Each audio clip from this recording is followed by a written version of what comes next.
Hoy vamos a hablar de la perashá llamada Ahareimot y también de la siguiente perashá llamada Kedoshim. Ahareimot, Kedoshim. Es una porción que generalmente se lee así, conjuntamente estas dos porciones, a menos de que sea un año bisiesto y entonces se leen las porciones separadas.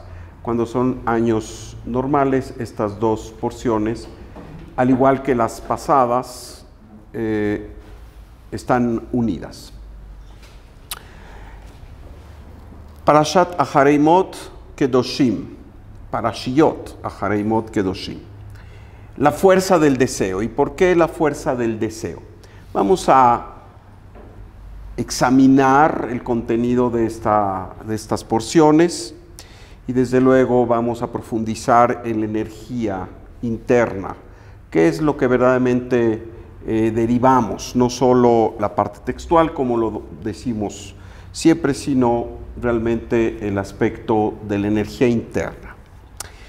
En primer lugar, hay que entender que esta perashá de Ahareimot, que quiere decir después de la muerte, y la Torah hace alusión a un tiempo en donde se refiere el Creador a Moisés y le da una serie de ordenanzas después de la muerte de los dos hijos de Aarón, lo cual ya abordamos en entregas pasadas.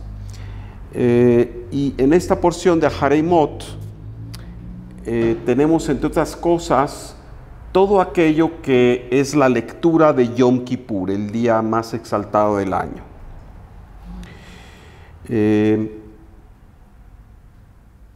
Si recordamos brevemente, se habla de un tema de expiación, en hebreo kapará, a través de dos chivos,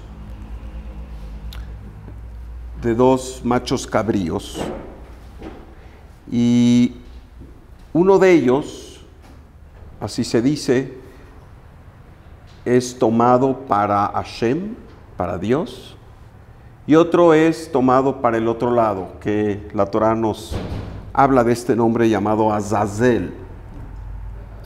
Y como se nos informa en la Torah, el Cohen, en este caso Aarón, toma estos dos chivos y hace un sorteo, y uno de estos chivos es para la ofrenda para Hashem y otro es para la ofrenda o el sacrificio de todos los pecados del pueblo que son infundidos en este chivo. Como sucede es que justamente se nos describe en la Torah que el Cohen, en este caso Aarón, posa sus manos sobre este segundo chivo y le transfiere todos los pecados, todas las transgresiones, todas las desconexiones del pueblo de Israel. Y acto seguido, este chivo es tomado por un individuo que la Torah llama en forma muy específica Ish Iti. Y este Ish Iti, que el Midrash lo describe como un ser con unos ojos muy grandes, con una gran capacidad de emanar mal de ojo, en fin, un ser no lo más amable, ni queremos estar con una persona como esta, y dicen que si la cuña aprieta tiene que ser el mismo palo.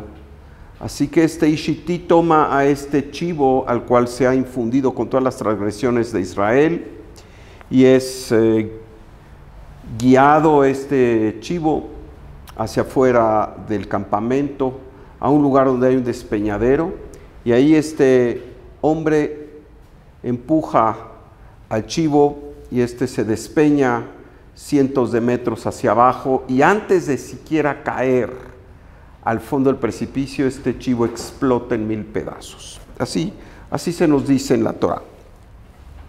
Tenemos la lectura de Yom Kippur en esta porción de Ahareimot, en donde en general se habla de una serie de prohibiciones de relaciones sexuales ilícitas.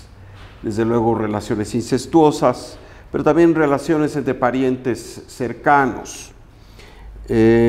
También en esta porción se habla de la prohibición de cultos idólatras. En particular se habla de la prohibición del culto a una deidad llamada Molech, que se nos describe no en la Torá, pero en otras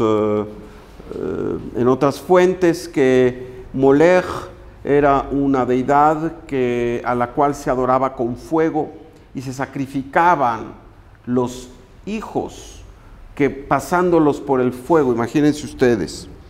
Desde luego también otro tipo de transgresiones que son prohibidas, como la bestialidad, es decir, las relaciones con animales, y la advertencia de no caer en prácticas infames en general. Esto es de lo que se habla en la porción de Jaremot. Seguimos con la Perashá, la porción de Kedoshim. ¿Y qué se habla? Aquí, en esta porción, la Torá nos describe una serie de leyes diversas que va desde el respeto a los padres, de nuevo enfatizar el no caer en idolatría, en adoración de seres inanimados, etc. No pervertir la justicia, juzgar con rectitud, no cruzar animales de diferentes especies, por ejemplo, leyes sobre el consumo de los frutos durante los primeros años de vida de un árbol. Por ejemplo, no se pueden comer los frutos sino hasta el 4º año, y este tipo de cosas, como las cosechas de una parcela, lo que queda en las puntas, en los extremos, tampoco puede ser cosechado, tiene que ser dejado para que sea recogido por toda la gente, en fin. Y desde luego también se habla de la prohibición de prácticas de adivinación, hechicería. Y luego en esta lista muy diversa se habla de cuidar el Shabbat, de sanciones por incurrir de nueva cuenta en prácticas sexuales prohibidas, pero también fuera, digamos, de este contexto de prohibiciones, de posturas morales que en cierta forma han sido la base para el comportamiento de la sociedad judeocristiana. Aparte de esto, y como si no estuviera muy relacionado, en realidad pareciera que todo esto no está muy relacionado, pero además de estas prohibiciones y de lo que no se puede hacer, hay dos de ellas que en realidad no tienen un efecto, digamos, en la conducta, por así decir, cotidiana, es decir, de hacer o de dejar de hacer, sino más bien son actitudes, son situaciones internas de la persona. Una de ellas es advertir al prójimo. Ojeach tojiach et amiteja. Cuando tú ves que tu prójimo está por cometer alguna transgresión, tienes que tener la actitud de ir, de incomodarte, de advertirle, decir cuidado, no hagas esto no es bueno para ti, aunque ello te sea incómodo, aunque ello te signifique inclusive hasta perder la amistad de esa persona. Y la otra es el amor para el prójimo. Y así dice, Vahavta lereaja kamoja. Y la Torah es muy clara, Vahavta lereaja kamoja. Esto generalmente se traduce como amarás al prójimo como a ti mismo, y esto es desde luego hermosísimo, pero la Torah dice en particular, Vahavta lereaja kamoja, y amarás para tu prójimo lo que amas para ti mismo, que es un tanto distinto. Hay gente que dice, la verdad a mí me cuesta trabajo asumir esta postura incondicional que de la nada amo a todo mundo, salgo a la calle y al primero que se me cruza lo amo. La verdad, sinceramente, me es difícil, Pero me puedo relacionar mucho más con esta idea de que ama para el prójimo lo que amas para ti mismo. O lo que es lo mismo, no le hagas al prójimo lo que no te gusta que te hagan a ti. Esto es mucho más operativo, ¿no es cierto? ¿Cuál es el hilo conductor de estas dos porciones, de estas aparentes muy disímbolas prohibiciones y decretos, desde luego, severos, ¿no? ¿Cuál es el punto focal? ¿Por qué hemos llamado a esta porción la fuerza del deseo?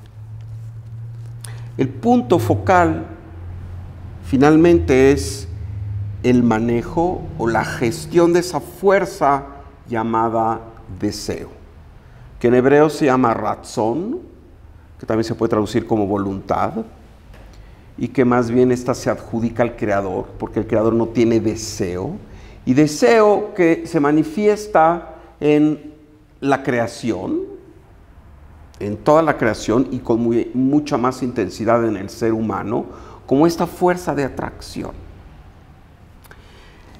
Los cabalistas, en particular el rabí Yehudá Ashlag de bendita memoria, nos dicen que el deseo es la verdadera creación. Lo que es verdaderamente diferente al creador es esta capacidad de desear, puesto que el creador únicamente emana, el creador solamente es una fuerza dadora, una fuerza, digamos, proactiva. El creador no tiene ninguna nota de receptividad. Así que la creación, lo que el creador hizo diferente a sí mismo, fue crear este aspecto del deseo, de una fuerza, una conciencia de atracción. Y en base a ello, el creador creó toda la existencia, teniendo como punto climático al ser humano, que es el mayor deseo de recibir. El mundo inanimado tiene un limitado deseo de recibir, pero lo tiene puesto que si no hubiera un deseo de recibir no tendría existencia. El siguiente nivel, el mundo vegetal, tiene un mayor deseo de recibir, puesto que ya experimenta una vida biológica, una vida en donde hay un nacimiento, un crecimiento, una madurez, un deterioro y muerte.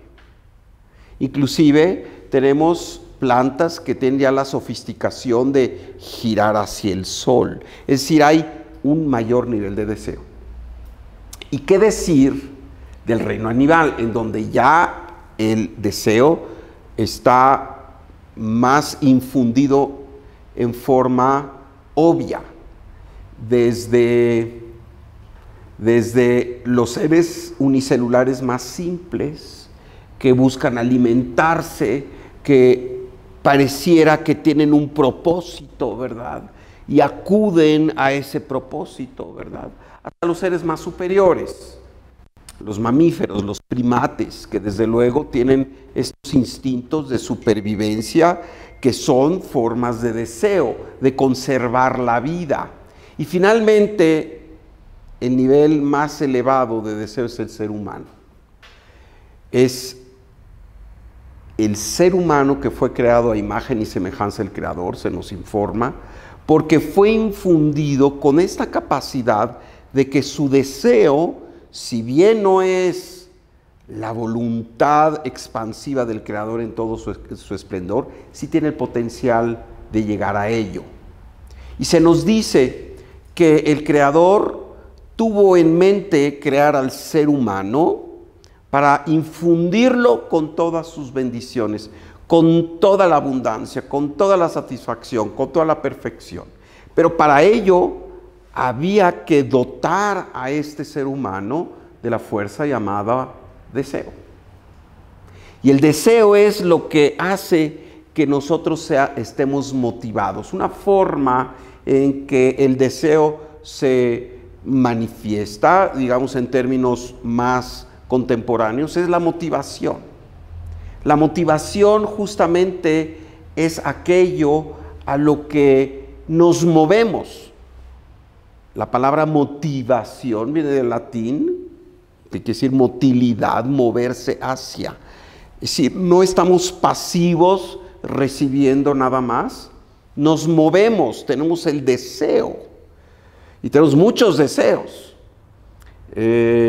Recordarán ustedes a aquel gran psicólogo social, Abraham Maslow, que habló de diferentes formas de deseo, ¿verdad? Primero es el deseo pues de la sobrevivencia, el deseo del techo, del alimento, y posteriormente así hasta el deseo de la trascendencia, ¿no es cierto? Y desde un punto de vista psicologista.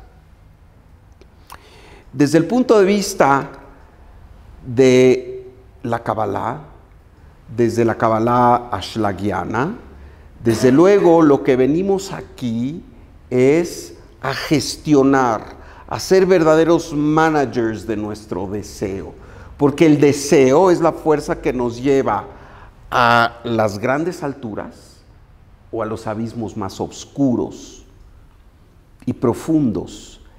Ese es la fuerza con la que fuimos creados, y establecemos de nueva cuenta que el alma está constituida de esta fuerza de deseo, de esta fuerza de querer atraer. Y lo importante es que si de lo que se trata es trascender los deseos que nos separan entre nosotros mismos y con el Creador, tenemos que trabajar vidas enteras para pulir esta fuerza del deseo. Esta fuerza que de nueva cuenta o nos eleva o nos lleva a las peores condiciones.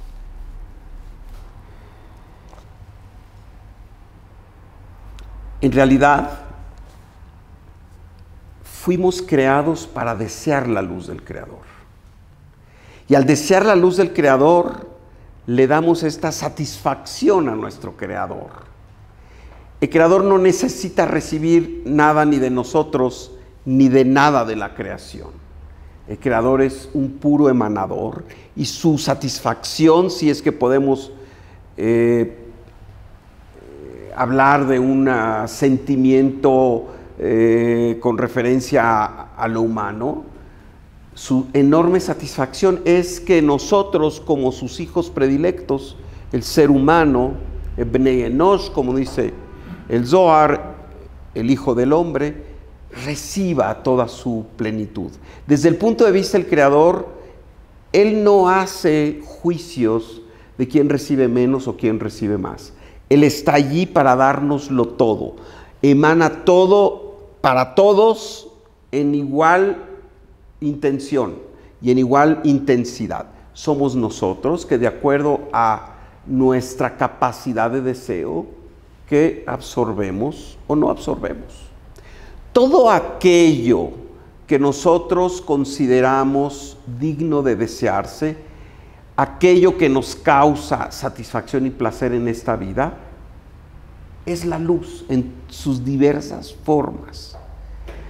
Cuando alguien, por ejemplo, adquiere una nueva prenda que le gusta mucho, un vestido o un traje, en realidad esa satisfacción de adquirir algo nuevo es por esta energía que existe ahí en esta prenda, y en realidad lo que nos mueve a ello es el deseo de esta energía.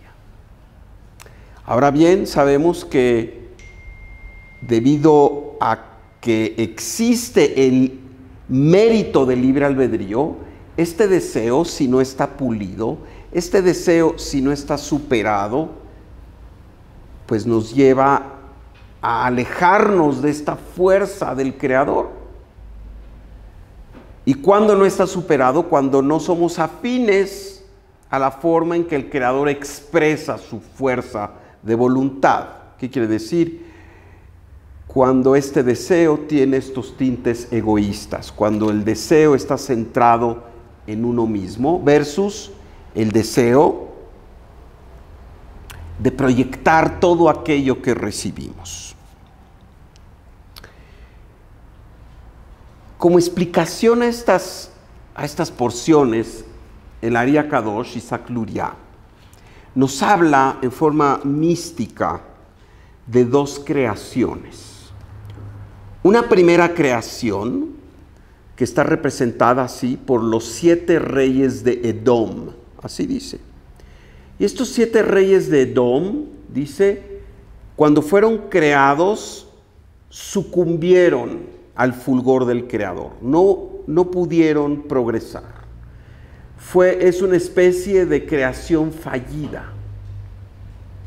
Hasta que viene otra creación de un 8º rey, llamado el rey Hadar, y ese rey Hadar sí puede tomar la luz y expresarla. A la primera época se le llama la época de las vasijas rotas, así se llama. O el tema de Shvirat HaKeilim, las vasijas que se destruyen. Y solo es la segunda intentona, representado por este 8º rey, Hadar, que estas vasijas sí progresan.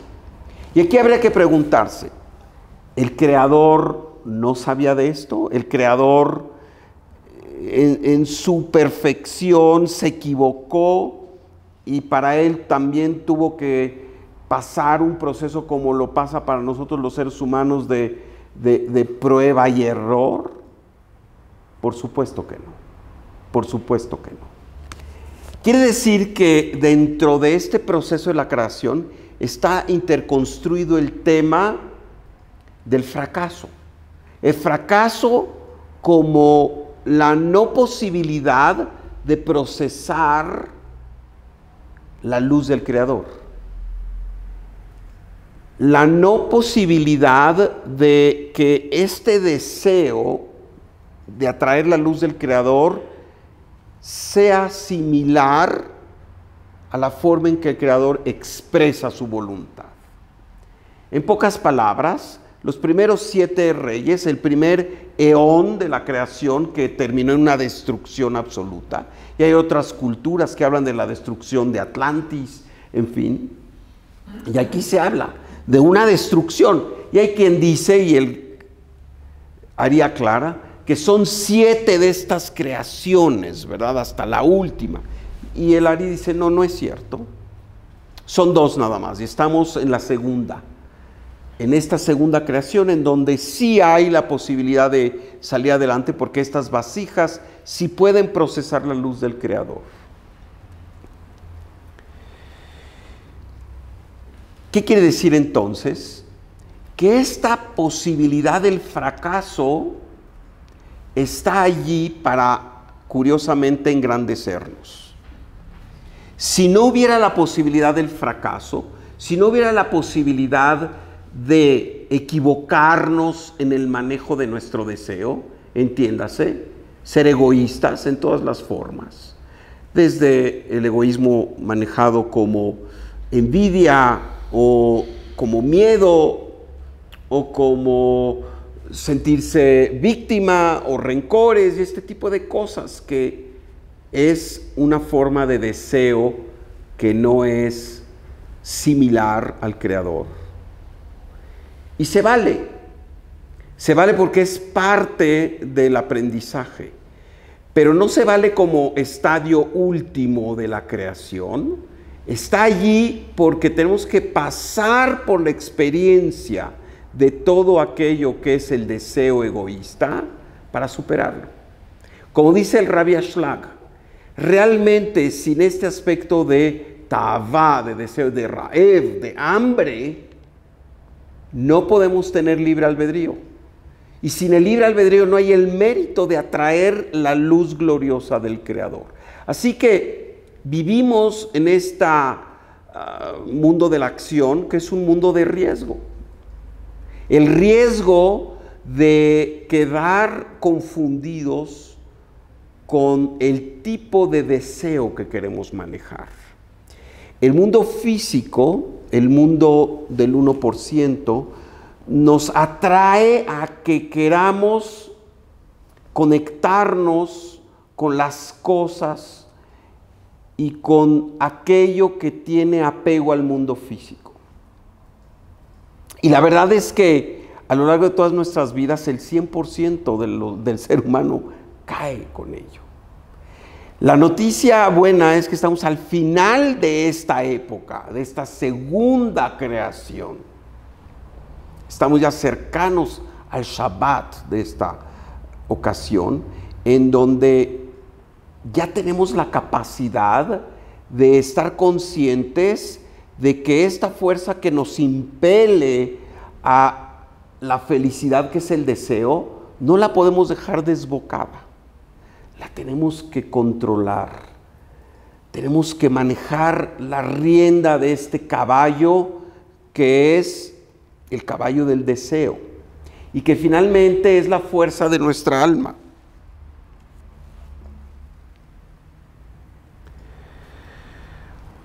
Así que sin el fracaso en el manejo del deseo, en realidad no hay libre albedrío. Y por ello es que esta primera creación fue fallida, por así decir. Fallida en los términos en que podríamos nosotros entender que algo, digamos, no progresó, no arrancó a la primera. Pero desde el punto de vista de la creación perfecta del Creador, es una parte interconstruida. El misterio es como una fuerza tan perfecta como es el Creador, crea algo de imperfección, pero no con objeto de dañarnos, no con objeto de derrotarnos, sino con objeto de elevarnos a este momento en que somos causas, porque no podemos ser causa sin escoger. Y no podemos escoger realmente, no podemos ejercer libre albedrío sin que haya los 180 grados de posibilidades, desde la oscuridad total, desde el deseo animal, brutal, totalmente inconsciente, hasta el deseo del tzadik, de debekut, de apegarse con el Creador. Así que estamos aquí para homologar nuestra fuerza del deseo con la fuerza de la voluntad del Creador. Esto es lo que queremos hacer todos los días. El aspecto de que este deseo al final se manifieste una fuerza de expansión, no una fuerza de minimización, no una fuerza en donde esta luz se repliega tanto como si fuera un agujero negro en el espacio. Ustedes saben, los agujeros negros son estas manifestaciones cósmicas en donde ni la luz escapa a ese poderosísimo nivel de atracción. Y entonces por eso se ve negro, porque ni la luz puede pasar, digamos, exitosamente a través de este deseo intensísimo de recibir. Los seres humanos a veces nos comportamos como estos agujeros negros, ¿verdad? No dejamos nada para nadie. Todo es este intenso deseo de recibir para sí mismo, como dice el Rabbi Ashlag. Y la corrección de todos nosotros a través de estas vidas es justamente el ir cambiando, transformando este deseo. No se nos pide que lo cortemos, no se nos pide que lo ahoguemos, porque si no, nos quedamos sin el motor para desear la luz del Creador. Lo que se nos pide es que lo transformemos. Ese mismo motor que puede llevar a una catástrofe, a un choque frontal, ese motor también nos puede llevar al destino más lejano, en donde hay playas paradisíacas, ¿no es cierto? Todo depende de cómo utilizamos ese motor. Y en realidad tenemos vidas y vidas, y por eso venimos una y otra vez para gestionar este deseo. Si nosotros tenemos que ir a la escuela y la materia fundamental es una, en el mundo de la espiritualidad es cómo gestionar tu deseo, cómo manejar tu deseo, cómo hacer que tú controles a tu deseo y no tu deseo te controle a ti. Así que, por ejemplo, en Yom Kippur se lee todo esto que está relacionado con las transgresiones sexuales, la prohibición. No puedes hacer esto, no puedes hacer aquello, no te puedes acostar con esta, no te puedes acostar con el otro, en fin. Porque la fuerza sexual es una manifestación muy contundente de deseo. Y en realidad no es una clase de moralidad. En realidad no es nada más decirnos lo que es bueno y lo que es malo, que sí, en un momento dado es importante saber que hay aspectos de la oscuridad, del sistema de la impureza, y hay aspectos de la luz, aspectos de la pureza. Pero en realidad aquí, Yom Kippur, que es el día más exaltado del año, con lo que se nos dota es con la capacidad de ser maestros del manejo del deseo. Y por ello leemos esta porción, porque el aspecto de la sexualidad simboliza la forma más intensa y contundente del deseo. En pocas palabras, es tomar la fuerza del deseo para traer luz a los demás. ¿Y cuál es este criterio? ¿Cómo es que sabemos que estamos utilizando bien el deseo? Ahí mismo la Torah nos lo dice en este capítulo de Kedoshim. Vahavta lereaja kamoja. Cuando el aspecto del deseo, en su forma más sublime, que es amor, amor también es deseo. Amor también es deseo. Y este aspecto de Vahavta lereaja kamoja es el criterio con el cual se nos dota para hacer un buen manejo del deseo. Ama para tu prójimo lo que amas para ti. Amor es un nivel exaltado de deseo. El deseo puesto al servicio del universo. Lo que deseas para ti, deséalo para todos los demás. Y no solo eso, procúralo para todos los demás. Tenemos esta historia de este gran sabio del siglo I, Hillel, que tenía su yeshiva, su escuela espiritual, y al cual entró un gentil, un no judío, y le dijo: Maestro Hillel, ustedes dicen que la Torah es lo absoluto, que es la salvación, que es la vida. Por favor, dime qué significa tu Torah, pero me lo tienes que decir tan rápido como el tiempo en que yo aguante estar parado sobre un pie.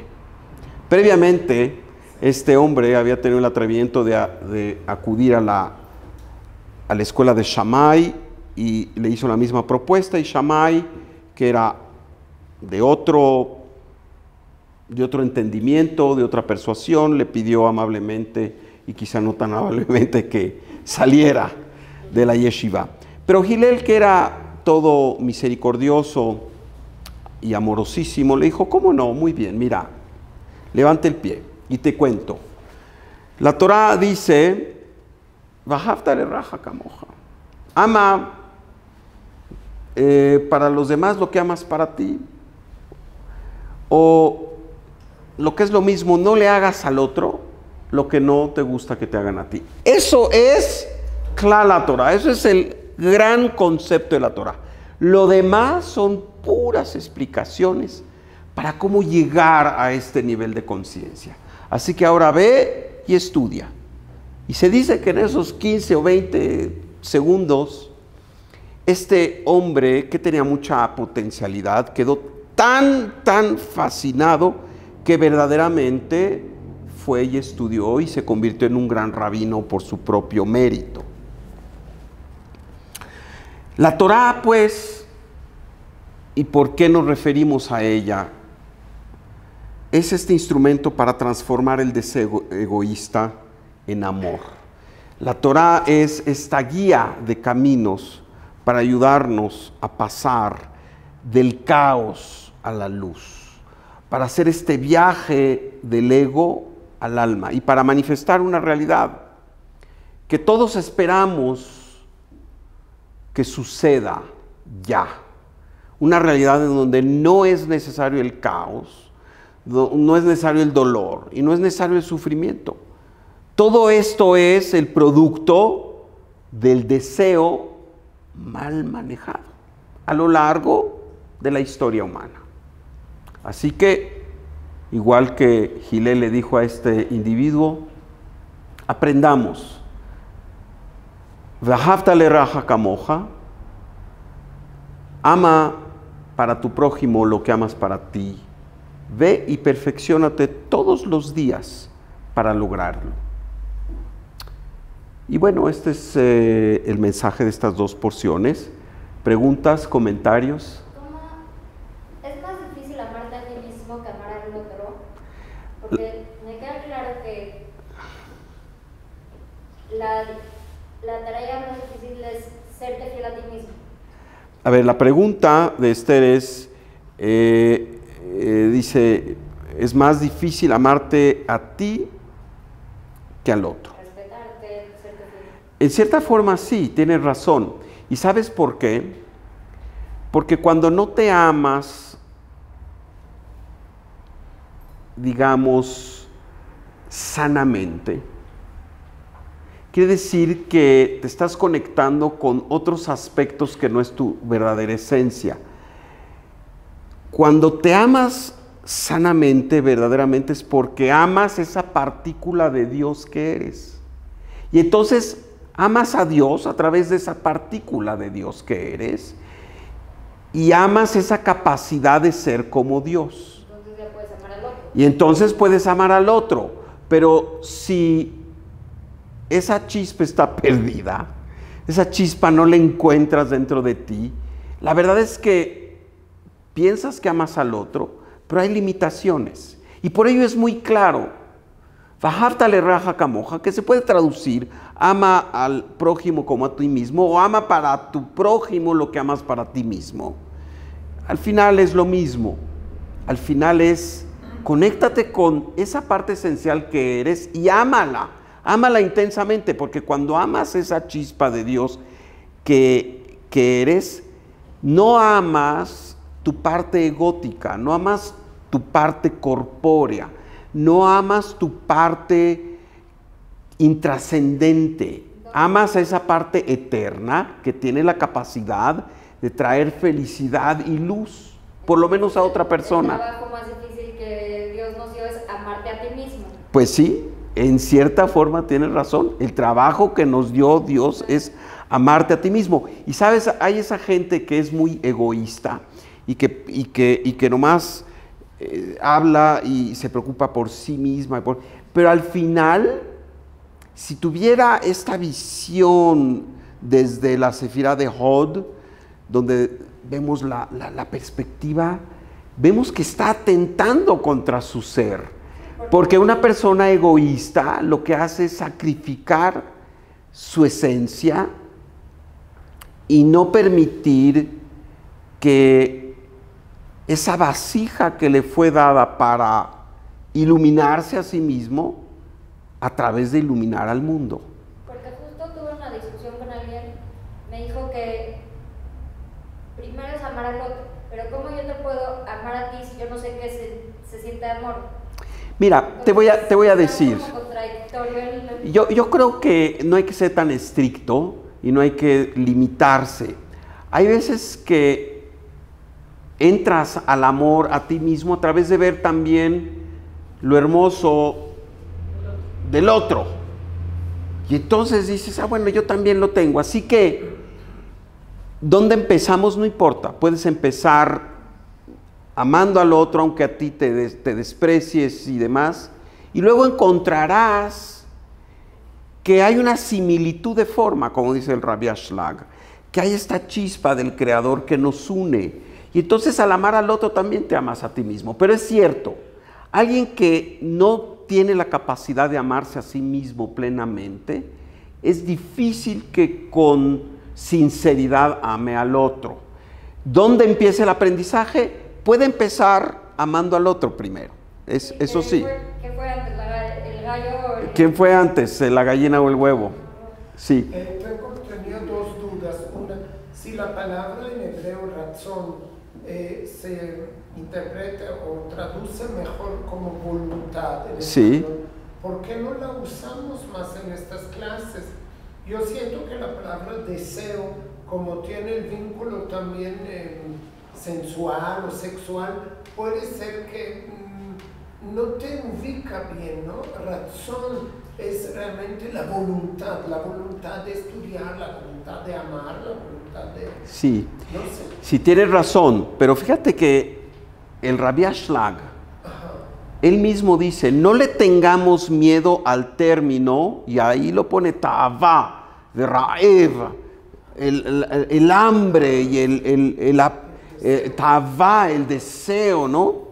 Porque finalmente son expresiones naturales de la vasija. Pero estas expresiones naturales no quiere decir que se tienen que quedar intactas. Son expresiones que están allí para transformarlas. Entonces no hay que tenerle miedo. Y la verdad es que hay que reconocer que somos seres de deseo y a veces, ¿verdad? Se nos atraviesan otros seres humanos o cosas, posibilidades a las que nos apegamos con un deseo tremendo. Si nosotros no hablamos de deseo y no le llamamos a las cosas como son, podemos caer en la idea de no hacerle caso a esas llamadas de atención que internamente tenemos y que en la vida cotidianamente se dan y que, caray, a ver, aquí mi deseo me está dominando.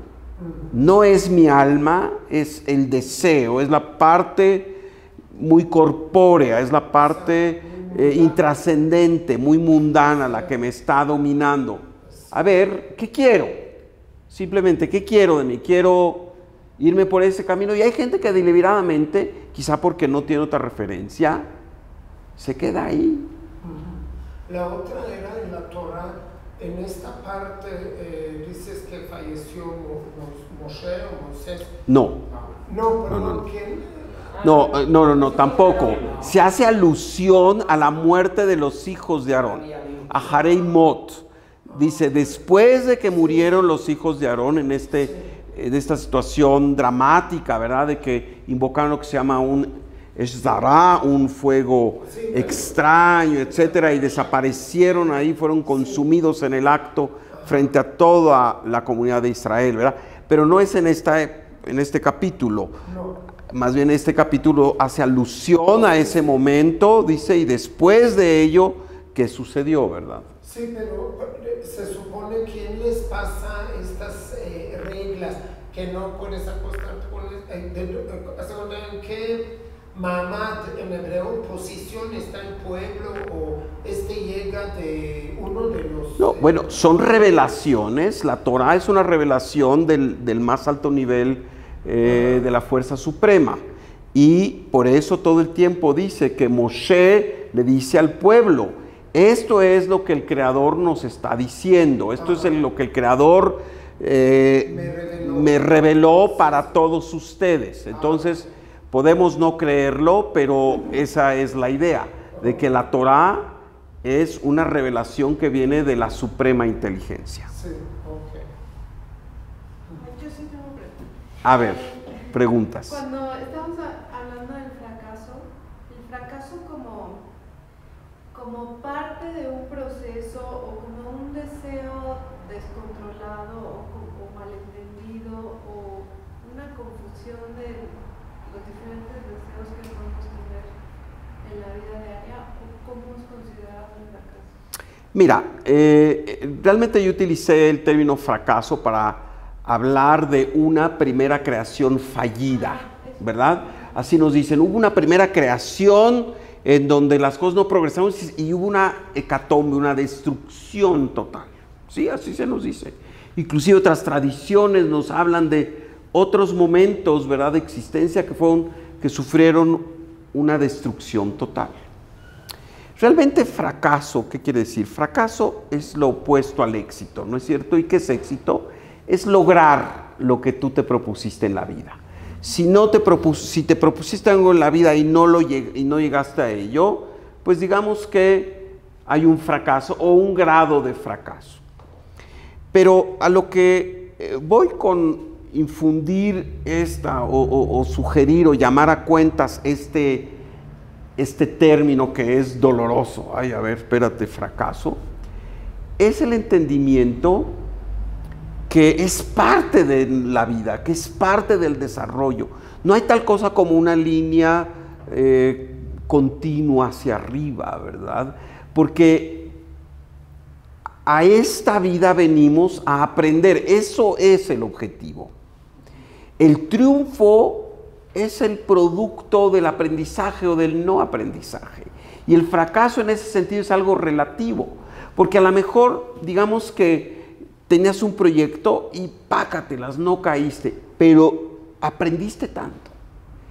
Y en tu conciencia se te revelaron tantas cosas que a lo mejor desde el punto de vista muy parcial del 1% del mundo fáctico, bueno, no se llegó a ese nivel, no llegaste a esa meta, pero desde el punto de vista de la conciencia lo rebasaste, porque te diste cuenta de muchas cosas, porque pudiste corregir aspectos que sin esa llamada de atención, sin ese tropiezo, sin ese fracaso, sin ese haber alcanzado lo que querías, de otra forma no te hubieras dado cuenta. Y finalmente de lo que se trata es de esto que ahora es un término muy bonito, me parece que es resiliencia. Resiliencia es rebotar, ¿no? Por ejemplo, un piso de hule que es resiliente y que le pones algo pesado y cuando lo quitas vuelve a su situación inicial. El ser espiritual es ser resiliente, el no quedar atorado con nuestras historias difíciles, nuestras historias de víctima, nuestras historias de fracaso. No, siempre hay que sacudirse el polvo, levantarse y seguir, ¿sí? Pero llama la atención que este evento es con los reyes de Edom. Entonces yo digo, tal vez es como una indirecta que con esa gente que no era hebrea o no era creyente, nada que ver. Mira, en realidad todo lo que es Kabbalah es alusivo. Reyes de Edom, ¿qué quiere decir Edom? ¿De dónde viene? Adom, rojo, deseo. Son los reyes del deseo. Finalmente también Edom, posteriormente se asocia con Roma, la cultura occidental, que es una cultura que en donde si nos descuidamos es una cultura muy apegada al mundo físico, de transformación del mundo físico, de hacer cosas en el mundo físico, muchas veces a costa del aspecto más profundo. No necesariamente es así, pero digamos que se asocia la cultura occidental versus la oriental como una cultura más externa, más de transformación en la parte física, y la parte oriental se considera en general como algo más interno, más del alma. Entonces los reyes de Edom no son más que una simbología, es un lenguaje críptico, un lenguaje misterioso que usa la Kabbalah para decir hubo una creación en donde se interconstruyó el aspecto del deseo de recibir para sí mismo. No porque Dios se haya equivocado o porque le falló o porque no estaba consciente, no. Tan consciente estaba que lo permitió. Y esto para entender que en el camino hacia la grandeza espiritual, hacia el ascenso, hacia nuestro último estadio, que es el apego al Creador, tenemos que lidiar con el enemigo, que es no tan enemigo al final. Sin ese enemigo no crecemos. Y ese enemigo es todo lo que se refiere a lo que el Rabbi Ashlag en forma magistral determina como Ratzon lekabel, el deseo de recibir para sí mismo. Ese es el origen de todo lo que es oscuro, pero también es el origen de nuestra superación. Y al final, como dijo Nahum Gamzu, Ish Gamzu, Nahum Ish Gamzu, todo es para bien. El aspecto del fracaso, el aspecto de la oscuridad está allí, nada más si estamos conscientes para nuestro bien. El problema es que mucha gente no está consciente y lo toma como un castigo, lo toma como que no es lo que quería, se enoja, se frustra, se deprime, y así es como el otro lado gana. ¿No es cierto? Muy bien. ¿Alguna otra pregunta? Muy bien, con esto terminamos. La próxima semana.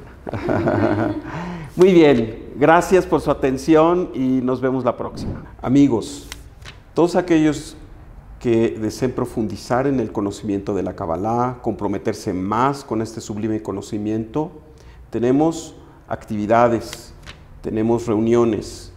Por favor, contáctanos.